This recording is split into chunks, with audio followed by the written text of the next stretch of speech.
அஸ்ஸலாமு அலைக்கும் வரஹ்மத்துல்லாஹி வபரகாத்துஹு. அல்ஹம்துலில்லாஹ். ஒரு கிட்டாரை தூக்கி ப்ளே பண்ணி பாட்டு பாடினாண்டா ஏழும், பியானோ வாசித்து காட்டாண்டா ஏழும்.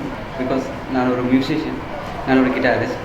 2 வருடங்களுக்கு நான் முடிந்தளவு நான் கொஞ்சம் குறைவாக நான் கதைகளை சொல்கிறேன். 2021 டிசம்பர் மாதங்களில் நான் நிறையா மியூசிக் கேட்பேன். அப்போ தான் எனக்கு மியூசிக் நிறையா ப்ரொடியூஸ் பண்ண இயலும், நிறையா நான் உருவாக்க இயலும், டைரக்ட் பண்ண இயலும். நிறையா மியூசிக்ஸ் கேட்பேன்.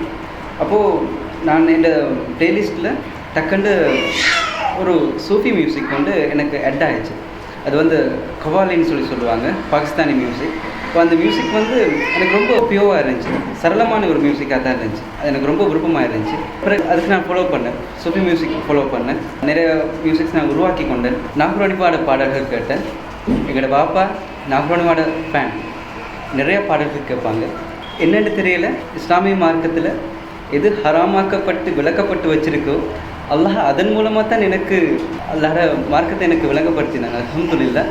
அப்போது 2021 நான் இப்படி பாடல்கள் நான் கேட்டுக்கொண்டிருக்கிறேன். எப்படி என் வாழ்க்கை போய்கொண்டிருக்குது.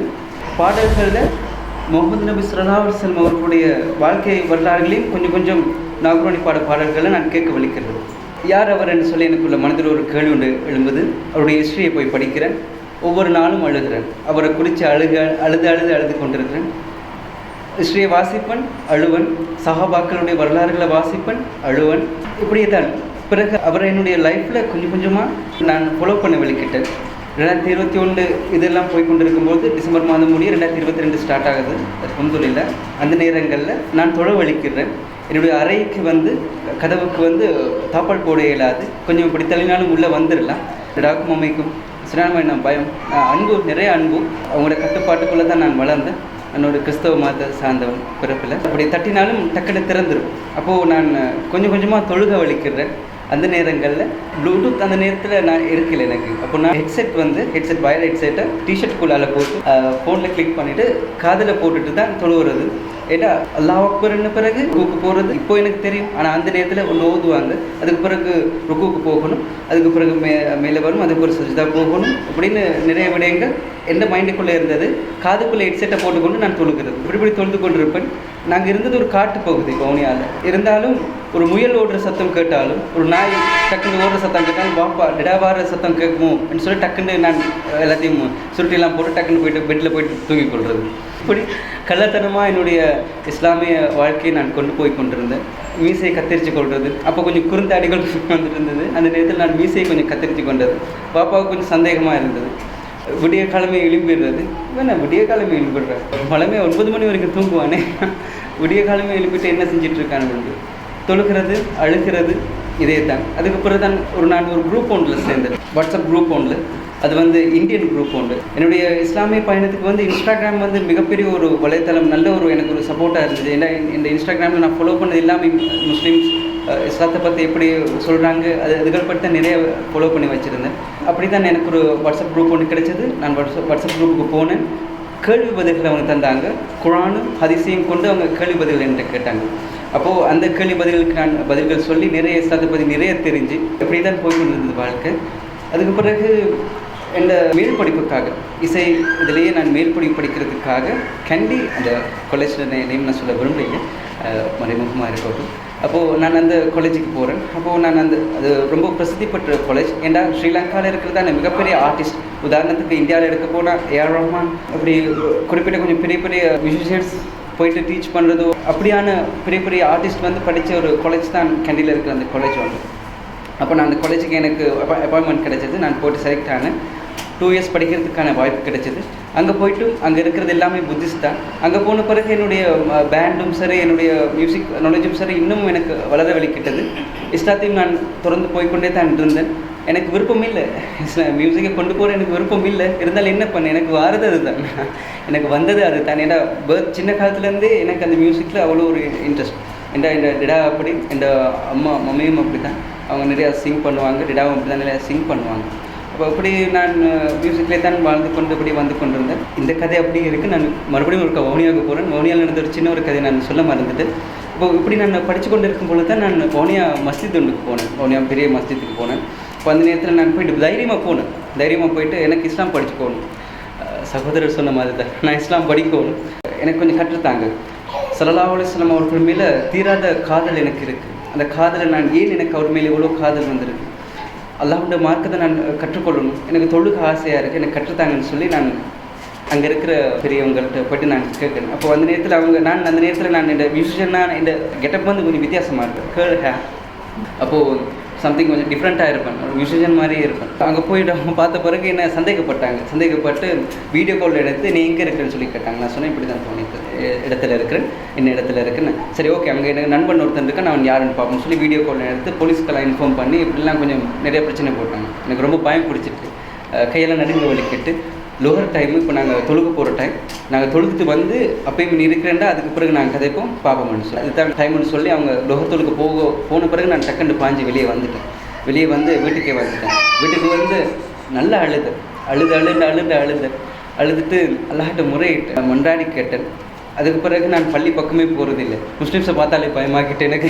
அதுக்கு பிறகு என்னுடைய இஸ்லாத்தை எனக்கு எந்த மனசுக்குள்ளேயே பூட்டி வச்சுக்கொண்டேன், பூட்டி வச்சுக்கொண்டேன், நான் வெளியே காட்டேன். அப்புறம் தான் நான் கேண்டியில் காலேஜில் போய்ட்டு படித்து கொண்டிருக்கேன். எப்படி போய் கொண்டது ரமலான் வந்துட்டு 2023, அதாவது 2021 நான் படித்தேன், டிசம்பர் மாதங்களில் படித்தேன். 2022 ஃபுல்லாக நான் காலேஜில் இருந்து அதுக்கப்புறம் 2023 ரமலானும் ஸ்டார்ட் ஆகிட்டு. ரமலான் மாதங்களில் இன்னும் இல்லைன்ற மாதிரி பாங்கு சத்தம் கேட்டு அழுக வரும். கொஞ்சம் தூரம் போய் கொண்டிருப்பேன், ஃபோனை ஆன் பண்ணுவேன், டேட்டா ஆன் பண்ண பிறகு இன்ஸ்டாகிராமுக்கு போவேன். இன்ஸ்டாகிராமில் போன பிறகு எனக்கு குரான் ஏதாச்சும் வரும், கேட்ட பிறகு அழுகும். இது எனக்கு ஒரு கட்டத்துக்கு மேலே என்னால் முடியல. இது என்ன, குரானை கேட்டால் அழுகிறேனே, பாங்க சத்தம் கேட்டால் அழுகிறேனே. இப்படி நான் இருக்கும் பொழுது நான் போயிட்டு தொழுகிறதுக்கு எனக்கு தகுதி இல்லையா? நான் பள்ளிக்குள்ளே போயிட்டு நான் இமாம் ஜமாத்தா நான் தொழுகிறதுக்கு தகுதி இல்லையா? முன் ஷஃப்பில் இருந்து எனக்கு இமாம் பக்கத்துலேருந்து தொழுகிறது எனக்கு தகுதி இல்லையான்னு எனக்கு என்ன மனசுக்குள்ள சரியான மாதிரி கவலை, வேதனை, ஒரு பக்கம் கோபம். குறை நினைக்கக்கூடாது. நீங்கள்லாம் முஸ்லீம்ஸை நினைச்ச பிறகு எனக்கு அதிகமாக அவனுக்கு கோபம் வந்துச்சு. ஏன் ரசூலுல்லாஹி ஸல்லல்லாஹு அலைஹி வஸல்லம் அவர்கள் எங்களுக்கு காட்டி தந்த வாழ்க்கை எங்கேயோ இருக்குது, முஸ்லீம்ஸ் நீங்கள் வாழ்ந்து கொண்டிருக்க வாழ்க்கை எங்கேயோ இருக்குது என்று சொல்லி எனக்கு சரியான மாதிரி கோபம் வந்துட்டு முடியாத பட்சத்தில் நான் என்ன செஞ்சேன், என்ன நடந்தாலும் பிரச்சனை இல்லைன்னு சொல்லி ஒரு வியாழக்கிழமை ஆண்டு நோன்போடு நான் பள்ளிக்கு போன பிறகு போக எனக்கு பயம் எல்லாம். ஏன்னா குற்றமுள்ள நெஞ்சு இந்த குறுகுறுக்கும் என்ற மாதிரி நான் பள்ளிக்கு பக்கத்தில் போகும் பொழுது அவங்கள என்ன ஏதோ பார்க்குற மாதிரி. ஏன்னா நான் ஃபர்ஸ்ட் இன்சிடென்ட் நான் வவுனியாவில் அடிப்பட்டேன். அந்த அடிப்பட்டது கண்டியில் நான் போயிட்டு குறிப்பிட்ட கலகாய்ன்ற இடத்துல நான் போன பிறகு எனக்கு பயம், அவங்கள பார்க்கும்பொழுது எனக்கு சரியான பயம். என்ன செய்கிறது, சரி ஓகே யாராச்சும் பக்கத்தில் இருக்கவங்கள்ட்ட என்னுடைய விஷயங்களை முறையிடுவோம், என்ன செய்யறதுன்னு சொல்லி பார்ப்போம்னு சொல்லி ஒரு 60-70 வயசு நிரம்பின ஒரு தாத்தா ஒருத்தவங்க, முஸ்லீம் ஒருத்தவங்க தான், தாடி வளர்த்துருந்தாங்க, ஜுப்பா போட்டிருந்தாங்க. அவங்கள்ட்ட போய்ட்டு முறையிட்டேன், நான் இப்படி தான் மௌனியாவிலிருந்து வாரேன், எனக்கு இப்படி இஸ்லாத்தை படிக்க விருப்பம், எனக்கு ஏதாச்சும் நீங்கள் செய்யுங்க, நான் பள்ளிக்கு போய்ட்டு தொழுகிறதுக்கு விருப்பம், போனால் என்னை விட மாட்டேன்றாங்க, என்ன நான் செய்கிறதுன்னு சொல்லி. உனக்காகத்தான் பள்ளி திறந்திருக்கு, நீ ஏன் பயப்படுற, உனக்கு சூரத்துல் ஃபாத்திஹா தெரியுமான்னு சொல்லி. ஓ எனக்கு தெரியும். ஓகே தஹியாத்து நீ அதுக்கு பிறகு சொல்லுவியா, ஸலவாத் சொல்லுவியா, எல்லாம் தெரியும், பிறகு என்ன ஏன் பயப்படுற, போயிட்டு அதிகம் வேணாம் 2 ரக்காத் தொழு, யாரும் பார்த்தாங்கன்னா கேள்விக்கு பதில் சொல்லு, அப்படி இல்லைன்னா பிரச்சனை இல்லை, நீ வந்துடுவேன். போயிட்டு நான் தொழுதுட்டு வெளியே வரும் பொழுது எனக்கு யாருக்காச்சும் சதக்கா மாதிரி ஏதாச்சும் கொடுக்கணும்னு எனக்கு ஆசை ஒன்று இருந்துச்சு. அப்போ அந்த நேரத்தில் நான் 500 கையில் வச்சுருந்தேன், எனக்கு நான் ஸ்டடீஸ்க்கு வச்சது 500 கையில் வச்சுருந்தேன். அப்போது நான் இஃப்தார் டைமுக்கு சரி இஃப்தாருக்கு இது யூஸ் பண்ணுவாங்கன்னு சொல்லி பள்ளியில் இருக்கிற ஒருத்தங்கள்ட்ட கையில் கொண்டு இஃப்தாருக்கு இதை யூஸ் பண்ணுங்க அப்படின்னு சொல்லி அப்படி கையில், நீங்கள் யார் எங்கேருந்து வாரீங்க அப்படின்னு சொல்லி கேட்டாங்க. கேட்டதுல இருந்து தான் இந்த கதையில் அவங்களுக்கு சொல்லி நான் அழுது, அதுக்கு பிறகு அவங்க மூலமாக சில விடயங்கள் நான் தெரிஞ்சு கொண்டேன். பிறகு அப்படியே இந்த வாழ்க்கை அப்படியே போயிட்டு நல்லபடியாக இஸ்லாத்தில் இருந்து அல்ஹம்துலில்லாஹ் நல்லா இருக்கிறேன். உம்மா வாப்பாவுக்கு நான் இஸ்லாத்துக்கு வந்தது அதுக்கு பிறகு நான் போயிட்டு சொன்னேன். அவங்க ஆரம்பத்தில் கஷ்டப்பட்டாங்க, கவலைப்பட்டாங்க, சொன்னேன் இருக்கிற விஷயமெல்லாம் சொன்னேன். அதுக்கு பிறகு அவங்க ஏற்றுக்கொள்கிறதுக்கான காரணம் என்னென்றால் எங்களோட வாப்பாவுக்கு இஸ்லாத்தில் ஒரு அழகான ஒரு நாட்டம் ஒன்று இருக்குது. இஸ்லாத்தில் அவங்களுடைய அழகிய இதுகள் சிரம விருப்பம் ஒன்று இருக்குது. உம்மா சவுதி போயிட்டு உம்ரா செஞ்சவங்க, ஆனால் அவங்க இஸ்லாத்துக்கு போகலை. அந்த நேரத்தில் குடும்ப சூழ்நிலை காரணத்தினால அவங்க போயிட்டு உம்ரா செஞ்சு அதுக்கு பிறகு இஸ்லாத்தை ஏற்றுக்கொள்ளலை. அவங்க கிறிஸ்டியானிட்டியிலே தான் இருந்தாங்க, இப்போயும் அப்படி தான் இருக்கிறாங்க. எந்த வாழ்க்கை அப்படி தான் கடந்து போயிருந்தது. அதுக்கு பிறகு நான் பள்ளியில் பொழுது கொள்ளும் பொழுது பள்ளியில் சில விடயங்கள் மனிதர்களுடைய பண்புகள் இதெல்லாம் பார்க்கும் பொழுது மனதில் ஒரு விதமான ஒரு விரக்தி ஒன்று வந்தது. அப்போது நான் ஒரு இன்ஸ்டாகிராம் போஸ்ட் ஒன்று பார்த்தேன். டாக்டர் ஜாகிர் நாயக் சொன்ன ஒரு விஷயம் உண்டு, நீங்கள் இஸ்லாத்தை படிக்கணுமெண்டா முஸ்லீம்ஸை பார்க்காதீங்க, இஸ்லாத்தை பாருங்கள், இஸ்லாம் பியூர், முஸ்லீம்ஸ் இல்லை, இஸ்லாம் பியூர்னு சொல்லி அவர் சொல்லியிருந்தாங்க. அல்ஹம்துலில்லாஹ். எனக்கு அது வரைக்கும் நண்பர்கள் இல்லை, தனிமையாக தான் என்னுடைய வாழ்க்கை போய்க்கொண்டது. இஸ்லாமிய பயணம் என்பது தனிமையாக தான் போய்க்கொண்டது. எதை எடுத்தாலும் நான் தனிமையாக தான். அதனால தான் இல்லாட்டி நான் எனக்கு ஒரு நண்பன் ஒருத்தர் இருந்திருந்தேன்னா, எனக்கு நல்ல ஒரு தோள் கொடுக்குற நல்ல ஒரு நண்பன் முஸ்லீம் நான் ஃப்ரெண்ட் ஒருத்தர் இருந்தேன்னா, நான் எப்பயும் நான் இஸ்லாத்துக்கு வந்திருப்பேன்.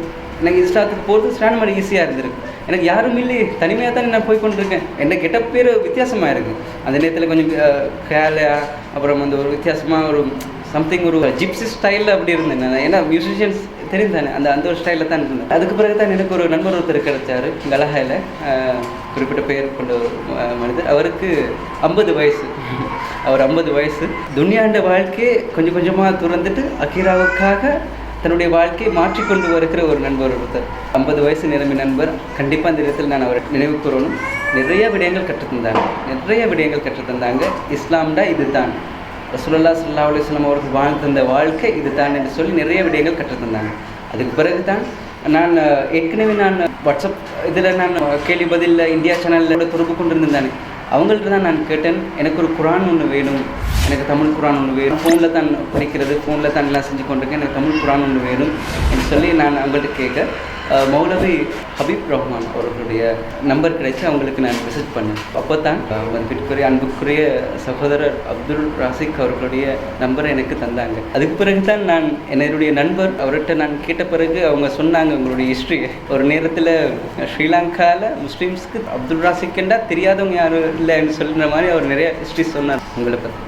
அதுக்கு பிறகு நிறைய விடயங்கள் எல்லாரையும் பற்றி படித்து கொண்டேன். அல்ஹம்துலில்லாஹ். அக்கா இருக்கிறாங்க இப்போ நீர்கொழும்பில். அக்கடை விட்டு இருந்தால் நீங்கள் வரேன், நான் 10ஆம் தேதி போயிருக்கணும், அவருடைய பதில் வரணும் என்றதுக்காக கண்டிப்பாக என்னை கூப்பிடுவாங்க என்ற ஒரு நம்பிக்கையோடு அல்லாஹ்ட்ட தொழுது கேட்டுட்டு இருந்தேன். அல்ஹம்துலில்லாஹ். 15 இப்படி ஒரு ப்ரோக்ராம் ஒன்று இருக்குதுன்னு சொல்லி எனக்கு ஒரு நியூஸ் ஒன்று வந்துச்சு. அல்ஹம்துலில்லாஹ். ரொம்ப சந்தோஷமாக இருக்குது. நிறைய விடயங்கள் இருக்குது, கண்டிப்பாக நான் சொல்ல மறந்துருப்பேன். சகோதரர் சொன்ன போல தான் என்னுடைய குடும்பத்தில் நான் வந்த பிறகு என்ன கேட்டாங்க, ஒருத்தர் இருக்காங்க இஸ்லாத்துக்கு வந்தவங்க ஒருத்தங்க இருக்காங்க என் குடும்பத்திலேயே. அவங்களுக்கு நான் சொன்னேன் இப்படி நான் இஸ்லாத்துக்கு வந்துட்டேன்னு சொல்லி. அவங்க கூட கைவிட்டுட்டாங்க.